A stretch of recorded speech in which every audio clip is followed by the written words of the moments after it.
twongeye gukoranira ahangaha kuri buri munsi kubera impuhwe z'Imana, Imana iduhurije ahangaha ku izina ry'Imana Data na Mwana na Roho Mutagatifu, amen. Amahoro bana b'Imana, ni muhumure, Imana iradukunda, natwe turangwe n'ubumwe, dushyigikiwe n'ijambo ry'Imana ryo kuri uyu wa mbere w'icyumweru cya gatatu gisanzwe, tariki 24 Mutarama 2022, ubwo duhimbaza umunsi mukuru wa Mutagatifu Francis wa Salesi, patron des journalistes et des écrivains, umurinzi w'abanyamakuru n'abanditsi. Mutagatifu Francis wa Salesi, udusabire. Isomo rya mbere tugiye kuzirikana ni ryo mu gitabo cya kabiri cya Samweli, umutwe wa 5 umurongo wa mbere kugeza ku wa 7 n'uwa 10. Muri iyo minsi imiryango yose ya Isiraheli isanga Dawudi i Heburoni, maze iramubwira iti: ngaho twitegereze, turi amagufa yawe n'umubiri wawe. Kera igihe Sawuli yari akiri umwami wacu, niwe watabaranaga na Isiraheli kandi ugatabarukana nayo. Kandi rero Uhoraho yarakubwiye ati: niwe uzaragira umuryango wanjye Isiraheli, kandi niwe uzaba umutware wa Isiraheli. Nuko abakuru b'umuryango wa Isiraheli bose basanga umwami i Heburoni, maze umwami Dawudi agirana nawe isezerano i Heburoni imbere y'Uhoraho, nuko basiga Dawudi amavuta aba umwami wa Isiraheli yose. Ubwo Dawudi aba umwami yari afite imyaka 30, amara imyaka 40 ku ngoma. Yabaye umwami wa Yuda imyaka 7 n'amezi 6 atuye i Heburoni, aba umwami wa Yuda na Isiraheli imyaka 33 atuye i Yerusalemu. Hanyuma umwami n'ingabo ze batera i Yerusalemu kurwanya abahebuzi bari batuye icyo gihugu. Nuko babwira Dawudi bati: ntuzinjira hano, impumyi n'abacumbagira nibo bazabikubuza. Ibyo byashakaga kuvuga ngo Dawudi ntazinjira hano. Nyamara Dawudi afata ikigo cya Siyoni gihinduka umurwa wa Dawudi. Dawudi akajya arushaho gukomera, kandi Uhoraho Imana umugaba w'ingabo yari ari kumwe nawe. Iryo ni ijambo ry'Imana. Zaburi 189. Ubudahemuka bwanjye n'impuhwe zanjye bizahorana nawe. Kera wavuganiye n'abayoboke bawe mwibonekerwa, maze uravuga uti: nateye inkunga umuntu w'intwari, umwana w'umusore mutora muri rubanda. Nsanga Dawudi yambera umugaragu, maze musiga amavuta yanjye matagatifu. Ikiganza cyanjye kizamuramira, n'ukuboko kwanjye kuzamutiza imbaraga. Ubudahemuka bwanjye n'impuhwe zanjye bizahorana nawe, maze azegura umutwe kubera izina ryanjye. Nzamuha kugenga inyanja, azajye n'ubasha ku nzuzi. Ubudahemuka bwanjye n'impuhwe zanjye bizahorana nawe.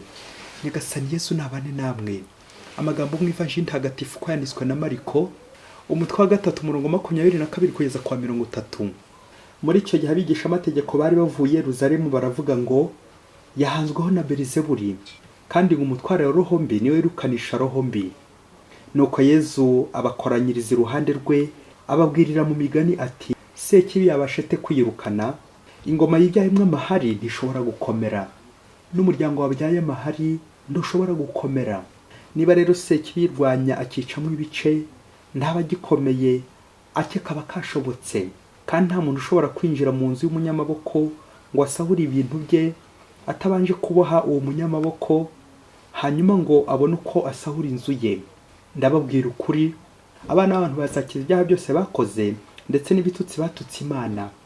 Nyamara uzaba yaratutse Roho Mutagatifu ntabwo azagirirwa imbabazi bibaho, ahubwo azashinjwa igicumuro cye iteka.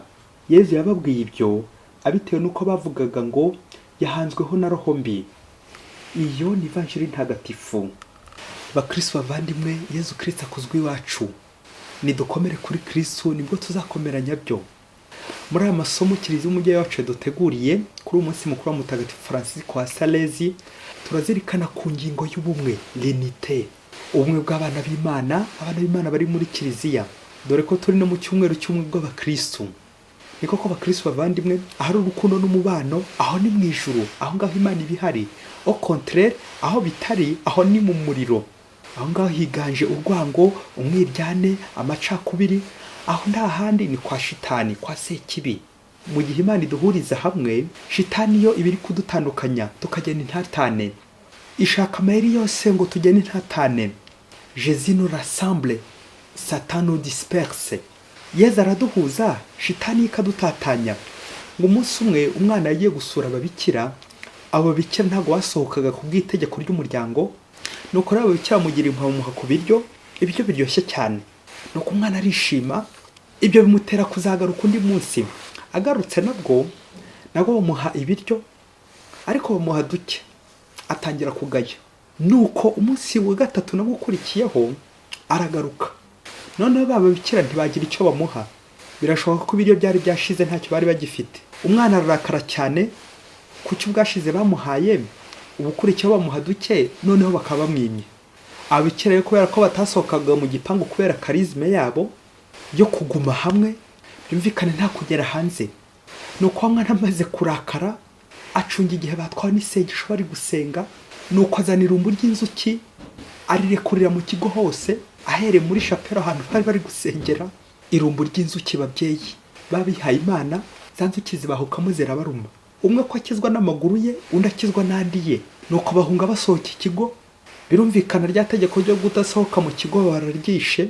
Ubwo bahungira mu gasoko kari hafi aho ngaho kubera rya rumbu ry'inzuki wa mwana yabateje. Gutya Shitani bigeze ku ntego yayo yo kubatatanya no kubakura muri mudu y'isengesho. Shitani ntiyajya mwasezeranya kudasohoka hanze ngo murebe biri kubera hanze, ngo mwifungiye muri gusenga. Reka mbereke nanjye. Nuko Shitani kwa yazana irumbu ry'inzuki, ubwo se urumva uzakomeza gushinyiriza ngo mpaka ukurikiza iteko ryo kudasohoka? Bana b'Imana, nuko amaso Shitani dufatira mu migambi myiza tuba twafashe, ibyemezo byiza twafashe, intego nziza twafashe, karizime nziza, itegeko ryiza, ngiryo rya rumbu ry'inzuki, amacumu, imigera, inshinge, ibyuma, amabuye. Inshinge zigatatanya abana b'Imana, bakagenda biruka no mu bigunda kugira ngo zitabakoraho.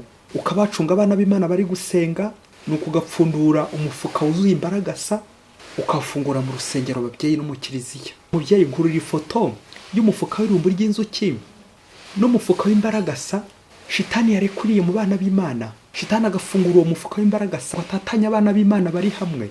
Bana b'Imana ni mukomere twunga ubumwe muri Kristo. Muri aya masomo atagatifu harimo amashuri abiri, harimo ishuri rya Yezu n'ishuri rya Shitani. Ishuri rya Shitani bigamo amasomo akurikira, ku buryo nyine urangiza waraminuje mu byaha nka 6 bya bikorwa roho mutagatifu, gutuka roho mutagatifu, icyambere no gushidikanya ku mpuhwe z'Imana, icya kabiri guheranwa no kwiheba, icya gatatu gushidikanya ku kuri, icya kane kugirira abandi ishyari, ryashuri ry'ishyari babyeyi, icya gatanu kwizirika ku cyaha, icya gatandatu kwanga kwihana kugeza gupfa, gufunga umutwe ndetse n'umutima. Iyo urangije amasomo aze kuminuza ukomeza kunonosora, ubwo ni nka za profesora gaheraheza, nguko mu gutukana, mu gutongana, mu kuvuga nabi, mu kuvuga ibishenzi, kunangira, aricyo cyaha cyo gutuka roho mutagatifu Yezu turangiye muri Evanjiri. Nguko guhakana, ukanga kuva ku izima kugeza upfuye. Ngaya amacakubiri, amakimbirane, amatiku. Dore ko Shitani master mukuru, profeseri, yitwa mu mazina y'icyubahiro: kinyoma, kareganyi, diviseur, gatanya, divorce, materanya, n'andi menshi atatanya abana b'Imana. Rero abize muri iri shuri rya Sekibi, ikibaranga gikomeye ni ugutongera kuvuga rumwe, kugena intatane, bagashwana nk'abantu nyine barumwe n'irumbu ry'inzuki. Gushwana ni ikimenyetso simusiga cya Shitani. Mu gihe kwa Shitani rero bari gutondagura iyo nshinga yo gutatanya, mu ishuri rya Yesu ho bakize ku nshinga y'ubumwe, unité, rassembler, nguko guhuza, gukoranya, kunga, kujya inama, gusabana, gusangira, gusengera hamwe. Muri aya masomo Dawudi na Yesu barahuza umuryango w'Imana. Mu isomo rya mbere bagize bati, nuko imiryango yose ya Isiraheli isanga Dawudi i Heburoni, basiga Dawudi amavuta aba umwami wa Isiraheli yose. Amen. Nubwo ahangaha muri iri somo ariho bimitse Dawudi ku mugaragaro, ariko yari yasizwe kera amavuta na Samweli kumwimika. Nuko hari hajemo za kidobya, utubazo tw'ishyari twerekeye na Sawuli, rya shuri ry'abagome, rya shuri ry'ishyari, aho urangiza nyine ufite impamyabumenyi mu kwicana, mu burozi. Rero nyuma y'uko Dawudi yimiswe ku mugaragaro nk'uko twabyumvise mu isomo ry'uyu munsi, yimiswe nk'umwami, yatangiye gukora umurimo yatorewe n'Imana. Nuko agatsindira umuryango w'Imana, akawurinda kwigarurwa n'andi mahanga. Nuko rero turamwumva umunsi yarashatse kwigarura Yerusalemu, yari yarafashwe n'abahebuzi. Nuko bamufungana umutwe bati ntuzinjira hano, ariko ni hahandi ntibazamubuza gukomera kuko Dawudi ari kumwe n'Imana. kuzitira intore y'Imana.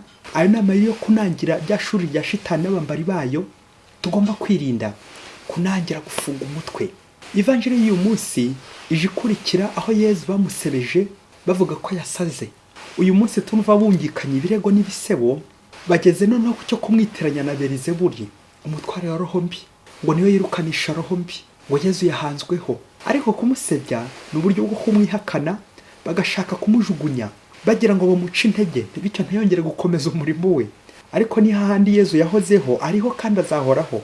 Uburyo bwiza bwo kurwanya Imana kwa Sekibi ni ukwisanisha n'abana b'Imana. Nyamara Yezu muri Ivanjiri aratanga amaherezo ndetse n'umwanzuro kuri Sekibi. Ingoma y'ibyayo nk'amahari ntishobora gukomera. Amen.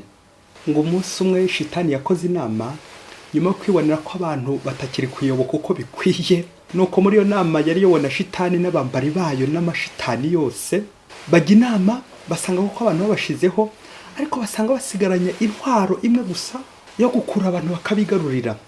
Iyo ntwaro ngaho ni muyifore. Ngo iyo ntwaro ni amafaranga menshi, uruboho rw'amafaranga ababyeyi.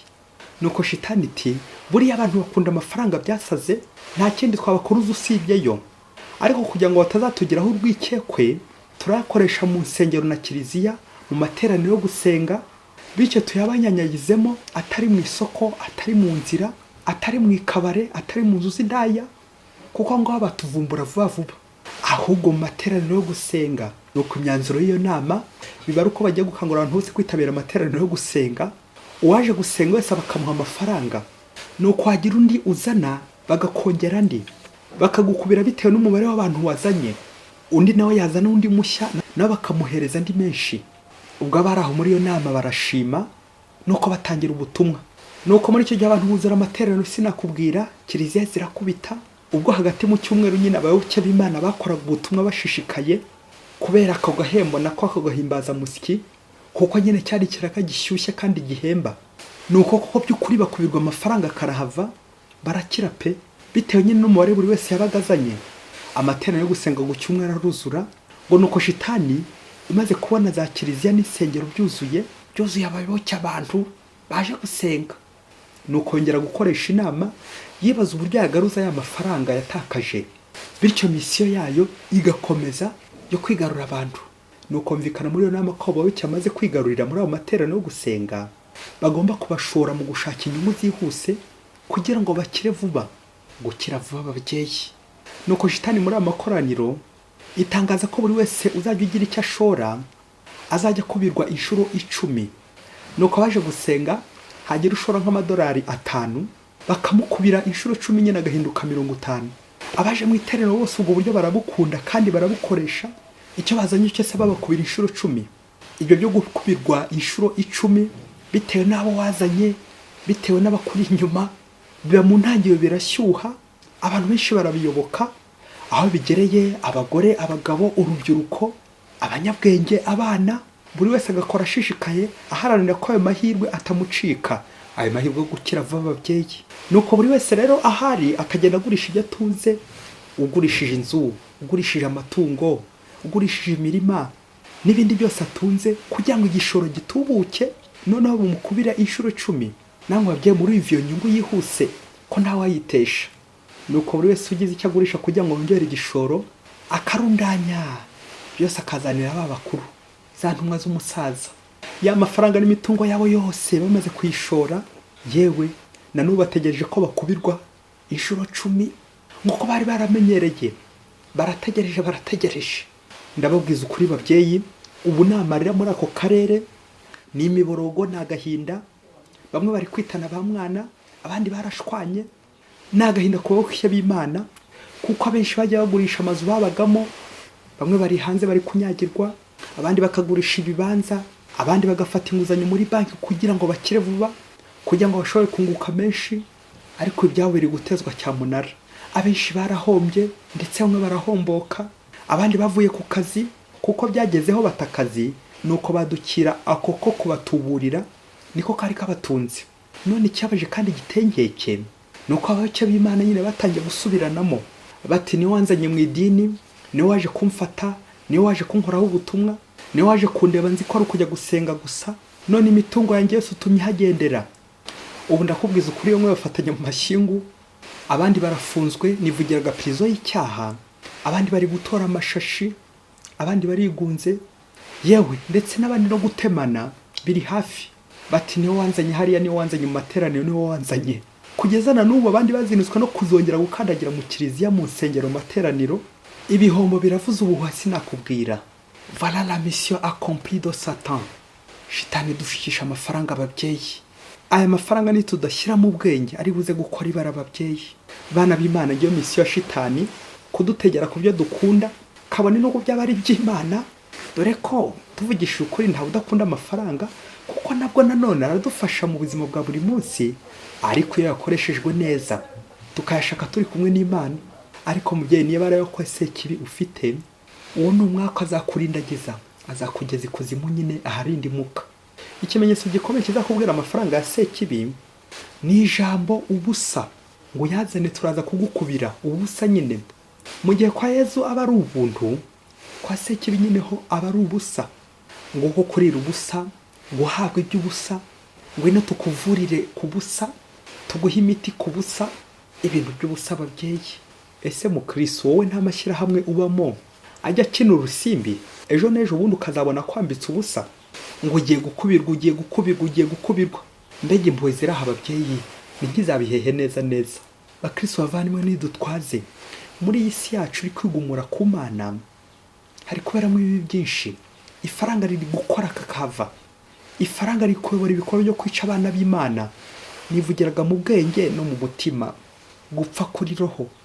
Aho mwe batakibona umwanya wo gusenga, n'abaje gusenga baba bari ku miryango barekereje, bacunze ifaranga, inyungu, bari kubiraka kuri iyo foto y'abantu bajya mu kiliziya, bari kubiraka bya Sekibi, kurindagiza abana b'Imana. Aho mwe batakibona umwanya wo gusenga, bakirwa bakina urusimbi, ngo kugira ngo bakire ku ngufu.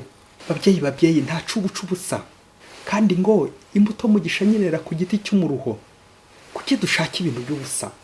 Ese Shitani yakugira impuhwe kugeza ubwo igize ikintu guha cyakugirira akamaro koko? Nguko uko uzabona urugo, umugabo n'umugore bari bibaniye neza, ariko Shitani y'amafaranga yakwivangamo ababyeyi.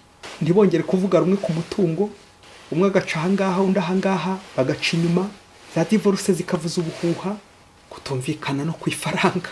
Erega hari n'ubuzasanga hari n'abihaye Imana bamwe begukiye master ifaranga, bamwe bagataha amajoro, abandi bakarara iyo ntazi, ntibakikoza isengesho, ntibagihura ngo bahuze, amakominota arimwe amakimbirane, amatiku, amacakubiri, ironda koko, ironda karere, ironda dini, kubera ko ku ngeso mbi bose ko n'amafaranga.